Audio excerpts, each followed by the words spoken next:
Hola, soy la doctora Dayana Medina, continuando con el esquema de seminarios de la Universidad de los Andes Extensión Barinas. Estudiaremos a continuación úlcera péptica. La úlcera péptica se define como la pérdida de la integridad de la mucosa del estómago o del duodeno, produciendo un defecto local o una excavación debido a una inflamación activa. Para que pueda ser considerada una úlcera, esta debe abarcar hasta la muscular de la mucosa. Más frecuentemente la vemos en el bulbo duodenal y en el estómago, pero también puede ocurrir en otros órganos, como en el esófago, en otros segmentos del duodeno, en el canal pilórico, el yeyuno y en el divertículo de Meckel. Haciendo un breve recuento anatómico, sabemos que el estómago comienza a formarse como una dilatación en el intestino anterior para la quinta semana de gestación. Ya para la séptima semana, el rota, desciende y se produce esta elongación característica de la curvatura mayor. Allí ocupa su posición anatómica normal.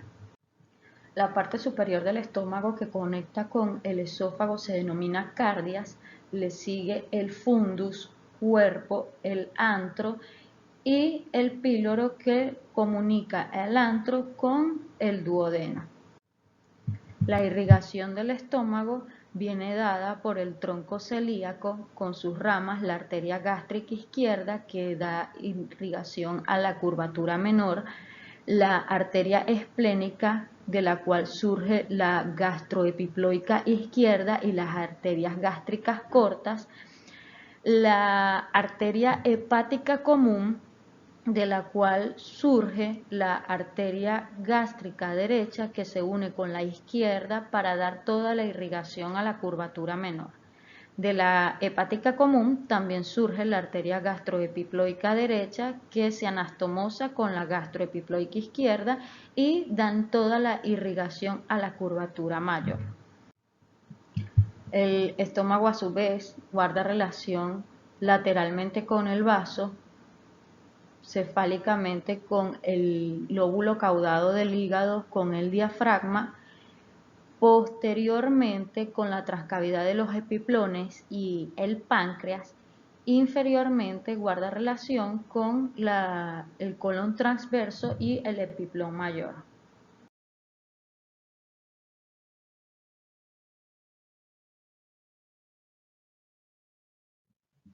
En esta imagen podemos apreciar la relación íntima que guarda el estómago en su cara posterior con el páncreas y a su vez la relación que guarda la arteria gastroduodenal y sus ramas con la primera porción del duodeno.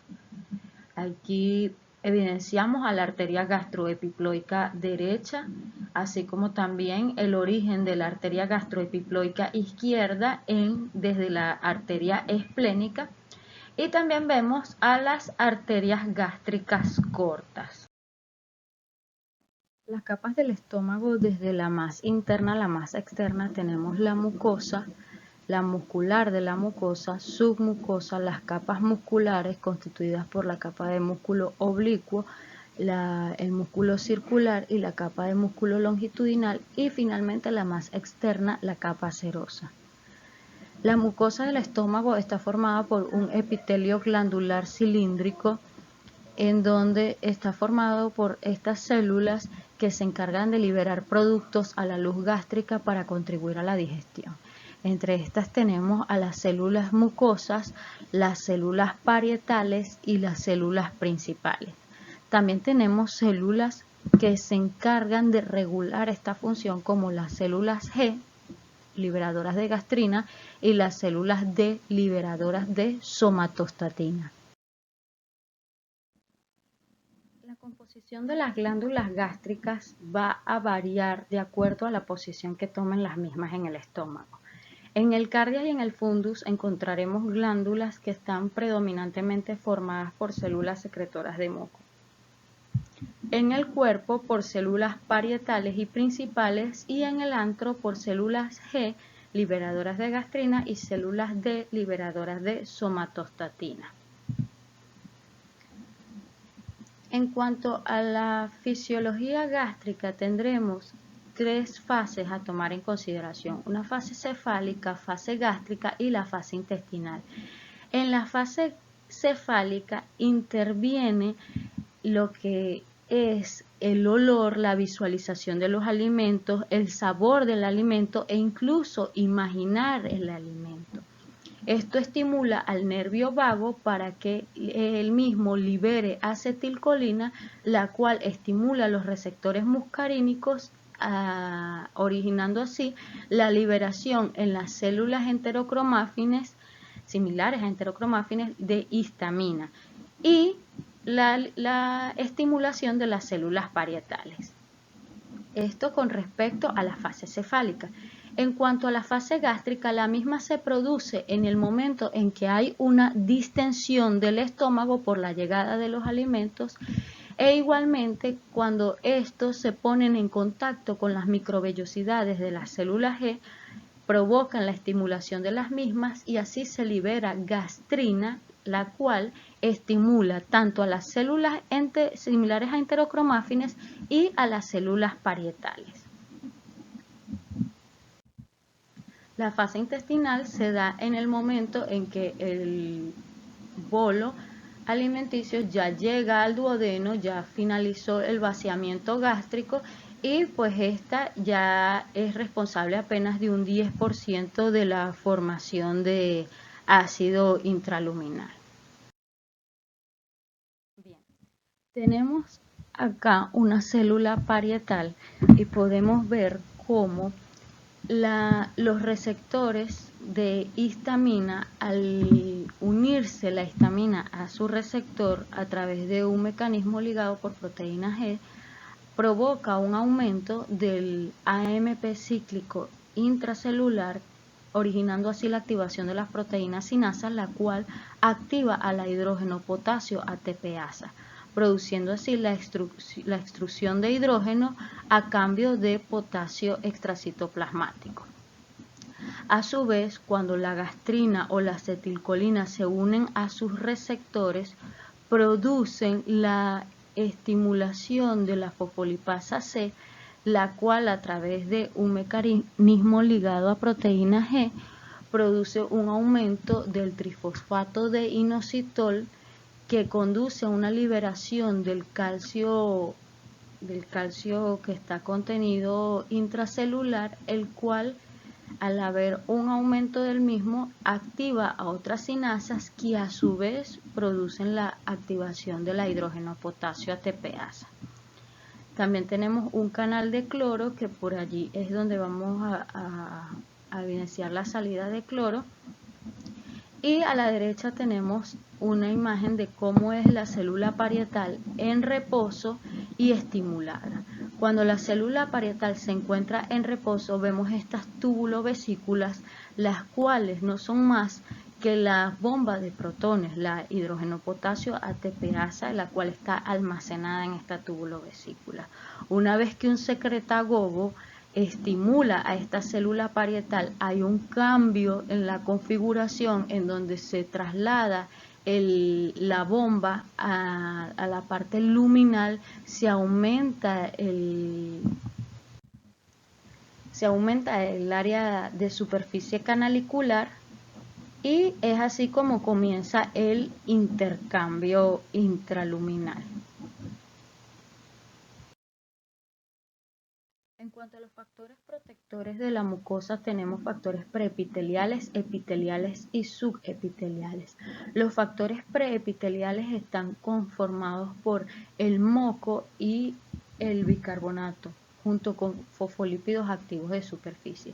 Este moco forma un gel viscoelástico que está conformado principalmente por agua y glicoproteínas, y a su vez se une con el bicarbonato haciendo un entorno alcalino para la protección de las células. Este impide la retrodifusión de los hidrogeniones y de la pexina. En los factores epiteliales tenemos la fuerte resistencia celular, la restitución de las mismas, los factores de crecimiento, las prostaglandinas, la proliferación celular, y en cuanto a los subepiteliales tenemos el flujo sanguíneo continuo y los leucocitos. En cuanto a la epidemiología tenemos que las úlceras duodenales afectan entre un 6 a un 15% de la población occidental. La mortalidad relacionadas con estas, las intervenciones quirúrgicas y las consultas médicas se han disminuido en un 50% en los últimos 30 años, y esto es atribuido principalmente a un descenso en la frecuencia del Helicobacter pylori. En cuanto a las úlceras gástricas, tenemos que estas alcanzan un máximo de incidencia en la sexta década de la vida, es más frecuente en hombres y son menos frecuentes que las duodenales. Cabe recalcar también que las úlceras duodenales son más frecuentes entre las edades comprendidas entre 20 y 50 años. Histopatológicamente reconocemos tres entidades: las erosiones, la úlcera aguda y la úlcera crónica. En cuanto a las erosiones, estas se consideran lesiones superficiales y redondeadas, poco sobrelevadas, de fondo pardo o rojizo, y la pérdida de sustancias se limita netamente a la mucosa. En cuanto a la úlcera aguda, estas pueden ser únicas o múltiples, son más profundas y se extienden hasta la muscular de la mucosa. En el fondo de estas puede haber tejido de granulación con una escasa reacción fibroblástica. Y en la úlcera crónica hay fibrosis en su base. Esta penetra la mucosa, la submucosa y en mayor o menor grado la capa muscular. Las úlceras duodenales usualmente las encontraremos en la primera porción del duodeno. Generalmente son menores de 1 centímetro de diámetro, bien delimitadas e infrecuentemente malignas. En cuanto a la úlcera gástrica, esta está más frecuentemente asociada a malignidad. Las benignas se suelen ubicar distales a la unión del antro y de la mucosa secretora ácida. Están generalmente relacionadas a gastritis antral cuando se vinculan con Helicobacter pylori, y las relacionadas con AINES presentan gastropatía química. Fisiopatológicamente, la úlcera duodenal está vinculada al Helicobacter pylori y a los AINES. La secreción ácida media basal y nocturna está incrementada, y la secreción de bicarbonato está reducida en el bulbo duodenal. En cuanto a la úlcera gástrica, igualmente vinculada al Helicobacter pylori y AINES, pero en esta la secreción ácido gástrica basal y la estimulada está normal o disminuida. En presencia mínima de ácido hay alteración de los factores de defensa de la mucosa. El principal involucrado en los casos de úlceras duodenales y en un 75% de las úlceras gástricas, el Helicobacter pylori. Es un bacilo gram negativo de 0,5 a 3 micras de tamaño, contiene múltiples flagelos recubiertos y produce uriasa. Esta uriasa le permite al Helicobacter pylori degradar a la urea, produciendo así amoníaco y bicarbonato, generando un microentorno alcalino en donde él puede subsistir. Este se encuentra dentro de la capa de moco o debajo de la capa de moco. Produce diferentes toxinas, las cuales generan un daño tisular local.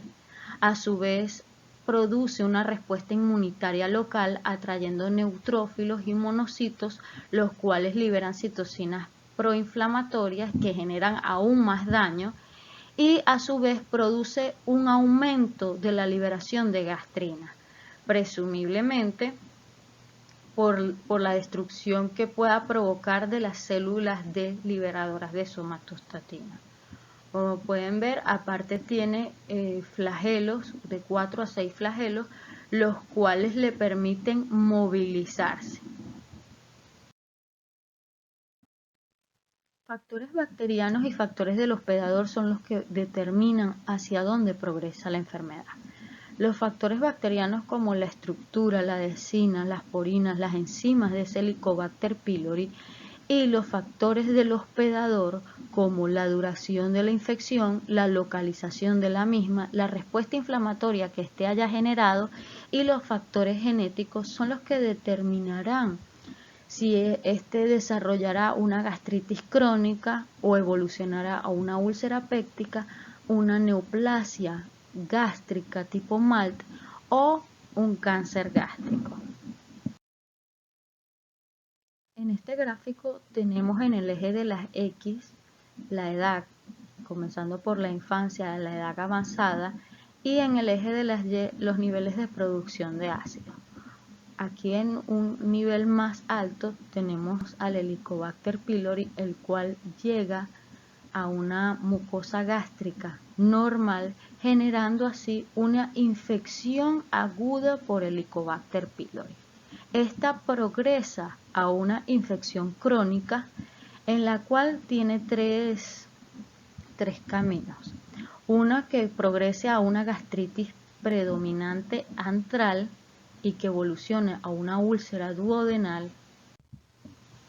Puede progresar a una pangastritis atrófica, la cual derivará en un linfoma de tejido linfoide asociado a mucosa, o puede producir una gastritis atrófica predominantemente en el cuerpo, el cual puede progresar a una infección asintomática por Helicobacter pylori o a una úlcera gástrica.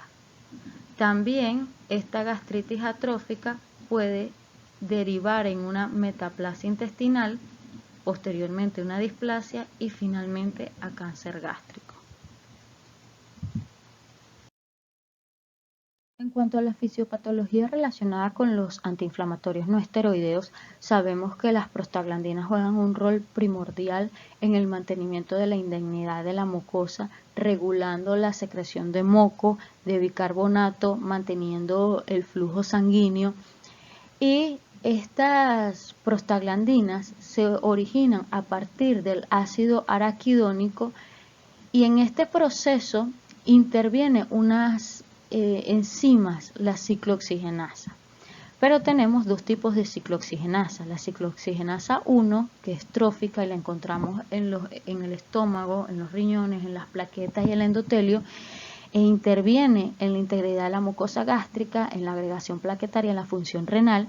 Y la ciclooxigenasa 2, que es liberada por macrófagos, leucocitos, fibroblastos, endotelio y se genera por la inflamación, generalmente.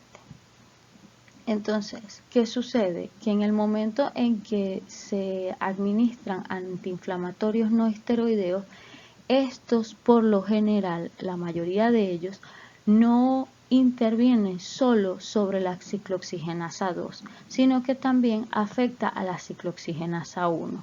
Al intervenir en la ciclooxigenasa 1 no tenemos estas prostaglandinas vitales para el estómago y para estas funciones. Entonces tendremos en este caso una secreción aumentada de ácido clorhídrico, una secreción de mucina disminuida, al igual que del bicarbonato, del fosfolípido activo de superficie y una disminución incluso de la proliferación celular epitelial. Esta toxicidad directa se genera igualmente por captación de iones al haber un contacto del analgésico con la mucosa gástrica, queda de alguna forma iones atrapados y esto a su vez genera directamente un daño sobre la mucosa. Estos efectos endoteliales generan éstasis que conlleva a isquemia. Entonces, a la final de erosiones, estas pueden o bien pasar a una úlcera o a una cicatrización espontánea o terapéutica. La clínica de úlcera péptica es inespecífica, se puede confundir con otras patologías. Sin embargo, con una adecuada anamnesis se puede orientar el diagnóstico. Se debe evaluar la intensidad y la variación del dolor. El paciente puede referir dolor epigástrico, dolor mal definido o hambre dolorosa y el uso de antiinflamatorios no esteroideos. En cuanto a la úlcera duodenal, Generalmente los pacientes refieren que el dolor alivia con la ingesta de alimentos y que presentan dolor nocturno, que los despierta por las madrugadas. Esto recordando que los niveles basales de ácido gástrico en las úlceras duodenales está incrementado. En cuanto a la úlcera gástrica, el dolor se presenta posterior a la ingesta de alimentos, puede presentar náuseas y pérdida de peso. Síntomas más inespecíficos tendremos la indigestión, sensación de plenitud, náuseas, vómitos y pérdida del apetito.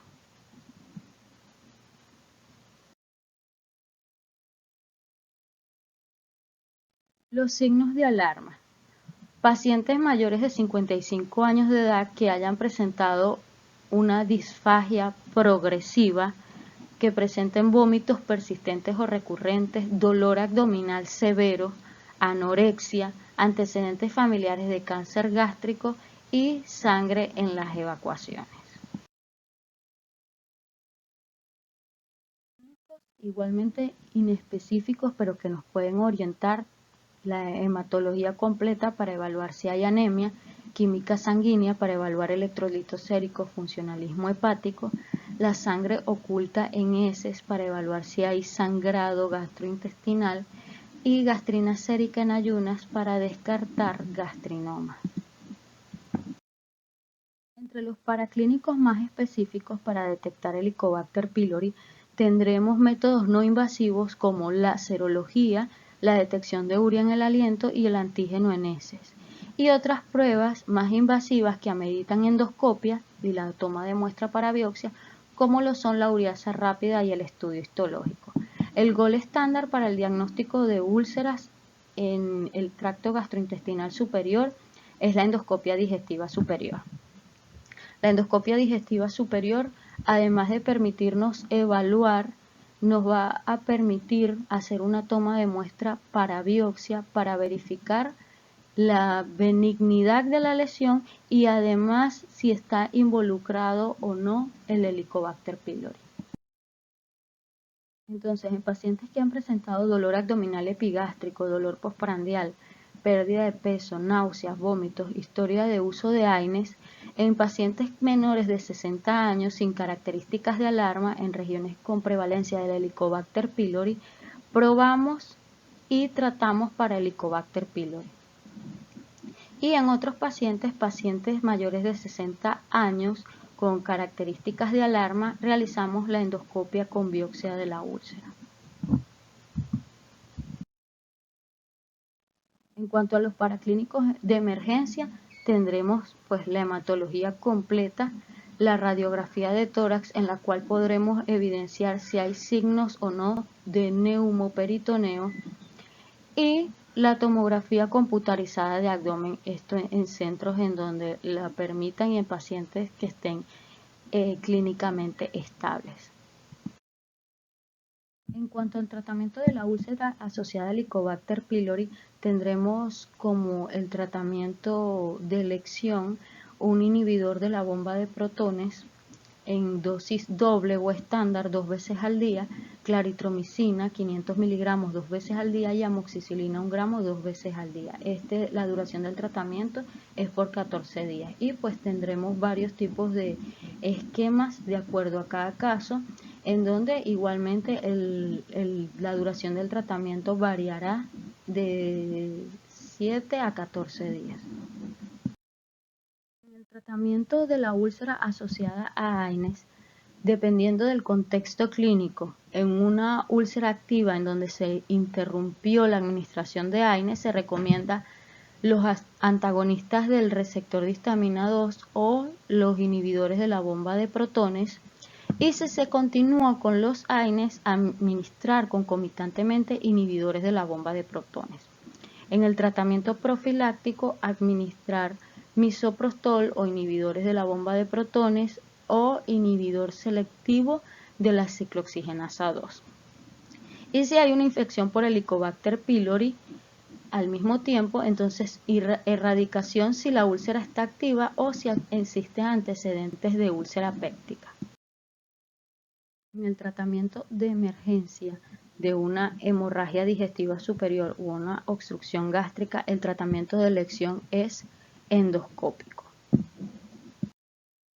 De acuerdo a los hallazgos de la endoscopia digestiva, estableceremos la clasificación de Forrest, en donde en la 1A hay sangrado activo en chorro, en la 1B hay sangrado activo en capas, 2A hay un vaso visible pero sin sangrado activo. Estas tres tienen un riesgo de resangrado alto, es un paciente del que hay que estar más vigilante. En la Forrest 2B hay un coágulo adherido y el riesgo de sangrado es intermedio. En la 2C hay una mancha plana pigmentada, el riesgo de resangrado es bajo, al igual que con el Forrest tipo 3, en donde hay una úlcera con base limpia. La indicación quirúrgica vendrá dada en el caso de úlcera péptica perforada, obstrucción, hemorragia digestiva, úlcera penetrante y enfermedad recurrente o intratable. En cuanto a la indicación quirúrgica en hemorragia, el Diario Mundial de Cirugía de Emergencia en el 2020 publicó las guías de úlcera péptica sangrante y perforada, en el cual una de las preguntas fue ¿cuáles son las indicaciones para el tratamiento quirúrgico y cuál es el tiempo apropiado de cirugía en la úlcera péptica sangrante? La recomendación es que después de fallar la segunda endoscopia en los pacientes con hipotensión y o inestabilidad hemodinámica y en úlceras mayores de 2 centímetros diagnosticadas en la primera endoscopia. Otra de las interrogantes en pacientes con úlcera péptica perforada y pequeñas perforaciones menores de 2 centímetros, ¿cuál es el procedimiento quirúrgico que debe ser adoptado? Ellos sugieren realizar una reparación primaria.